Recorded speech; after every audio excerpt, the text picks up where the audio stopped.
Hello everyone. Arun Vijay நடித்துள்ள ரெட்டத்தல படத்தின் முதல் நாள் பாக்ஸ் ஆபீஸ் கலெக்ஷன்ஸ் எவ்வளோன்னு பார்க்கலாம் வாங்க. தமிழ் சினிமாவில் பிரபலத்தின் வாரிசுகள் களமிறங்கி வந்தாலும் எல்லோருக்கும் வெற்றி பாதையாக அமைவது இல்லை. அப்படி அருண் விஜய் என்ட்ரி சினிமாவில் ஈஸியாக இருந்தாலும் அவரால் அவ்வளவாக சாதிக்க முடியல. ஒரு வெற்றி காணவே ரொம்ப கஷ்டப்பட்டார். ஆனால் அவருக்கு ரீச் கொடுத்தது அஜித்தின் என்னை அறிந்தால் படம் தான். அதற்கு பிறகு அருண் விஜய் படங்களுக்கு ரசிகர்கள் வரவேற்பு கொடுக்கவும் ஆரம்பிச்சாங்க.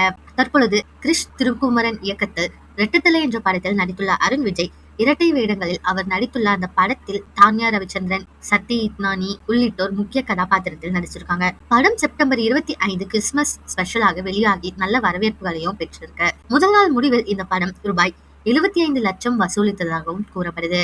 உங்களை யார் யாரெல்லாம் ரெட்டத்தல படத்தை பார்த்தீங்களோ அவங்க எல்லாம் எப்படி இருக்குன்னு கமெண்ட்ல சொல்லுங்க.